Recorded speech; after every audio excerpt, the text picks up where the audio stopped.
saya ingin menyampaikan pesan dan harapan. Pesan pertama untuk Aceh, kepada saudara-saudara kami di Aceh, jaga perdamaian, majukan Aceh. Melalui apa memajukannya? Melalui pembangunan berkelanjutan.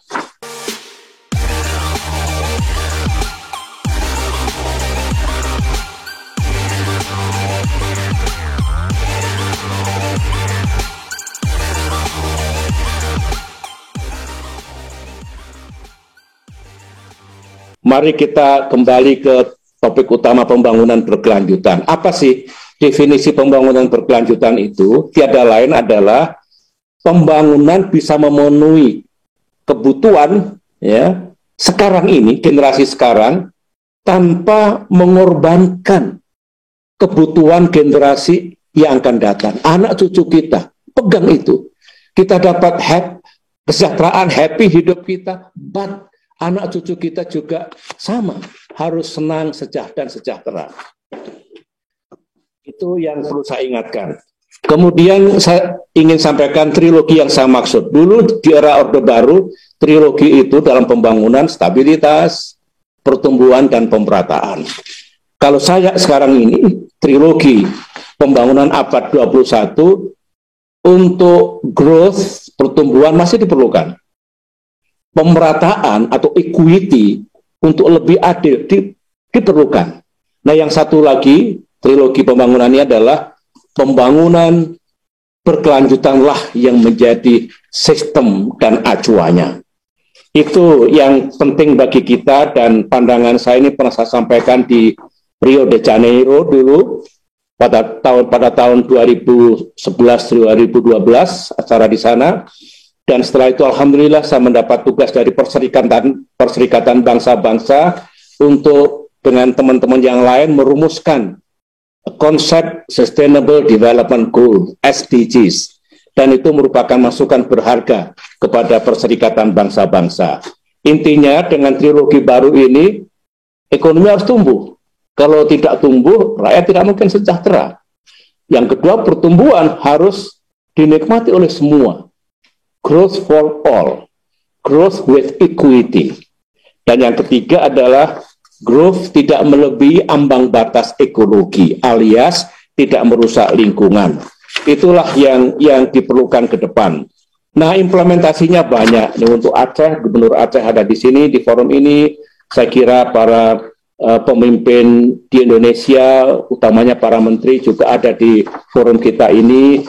Beliau tentu memikirkan dan saya yakin juga sudah melaksanakan, tapi saya ingatkan kembali, Indonesia dulu menjadi champions of climate change, champions of sustainable development. Oleh karena itu, teruslah mengurangi emisi yang ada di negeri kita, memerangi illegal logging, mencegah kebakaran hutan, kemudian moratorium hutan jika diperlukan, undang-undang minerba harus ramah pada lingkungan, energi terbarukan terus dikembangkan, pemanfaatan lahan yang baik, kemudian jangan lupa teruslah menanam dan melihara pohon.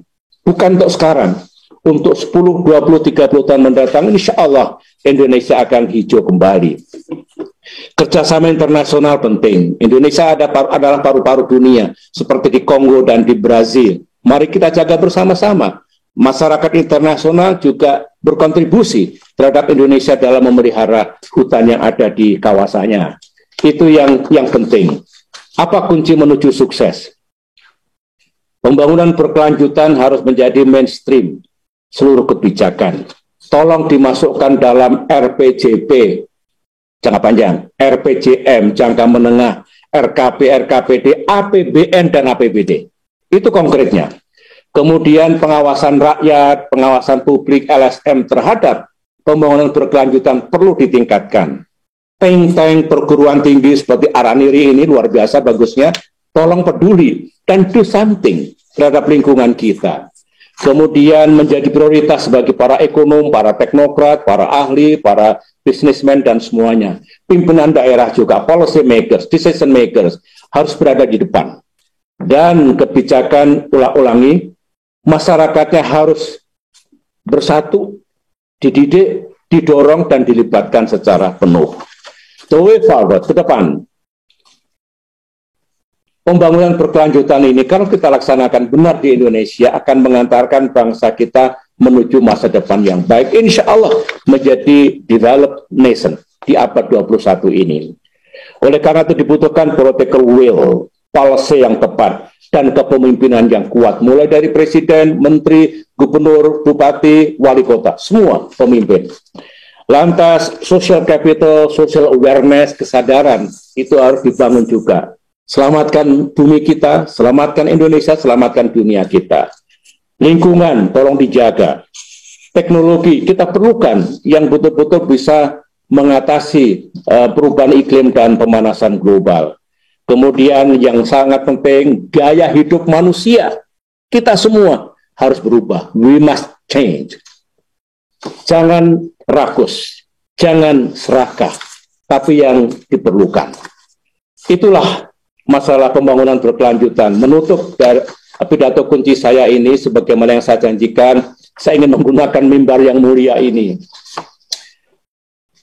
untuk mengajak, saya kira Presiden Jokowi semua juga melakukan hal yang sama, membangun peradaban negeri kita menuju masa depan yang lebih maju. Apa membangun peradaban yang saya maksudkan? Pendidikan majukan. Pembangunan karakter, tolong dilakukan. Bangun masyarakat yang rasional dan baik. The good society, the rational society, sangat penting. Itu jalan menuju kemajuan. Kembangkan ilmu pengetahuan dan teknologi, pasti. Kepatuhan terhadap pranata hukum dan norma-norma sosial. The rule of law, human rights, democracy. Kemudian perkuat toleransi dan harmoni, kerukunan di antara kita, apapun identitasnya. Bangun masyarakat yang mencintai perdamaian. Indonesia harus menjadi peace-loving society. Peace-loving nation. Perkuat rasa tanggung jawab. Kemudian bangun masyarakat kita agar makin peduli dan gemar berbagi. Itulah jalan menuju peradaban yang unggul dan peradaban yang mulia. Bagian akhir, sebagai closing remark saya ingin menyampaikan pesan dan harapan. Pesan pertama untuk Aceh, kepada saudara-saudara kami di Aceh. Jaga perdamaian, majukan Aceh. Melalui apa memajukannya? Melalui pembangunan berkelanjutan. Pesan dan harapan untuk Universitas Islam Negeri Ar-Raniri. Jadilah universitas yang unggul, Center of Excellence, World Class University. Untuk apa? Membumikan Islam sebagai rahmat bagi semesta alam. Saya pernah menyampaikan hal ini. Islam jadilah bagian dari solusi di dunia ini. Kembangkan perdamaian dan betul-betul menaburkan rahmat bagi semesta alam. Antara lain saya sampaikan ketika saya berpidato di Universitas Al-Azhar, Kairo, dan ketika saya berpidato di Universitas Harvard di Amerika Serikat. Oleh karena itu, jangan sia-siakan Islam, termasuk Ar-Raniri, untuk do something, bukan do nothing, pada abad yang penuh dengan tantangan ini. Itulah yang ingin saya sampaikan, dan saya ucapkan selamat berkonferensi, semoga sukses, dan membawa benefit dengan berkah Allah Subhanahu wa Ta'ala bagi Aceh, bagi Indonesia, bagi dunia. Terima kasih. Assalamualaikum warahmatullahi wabarakatuh.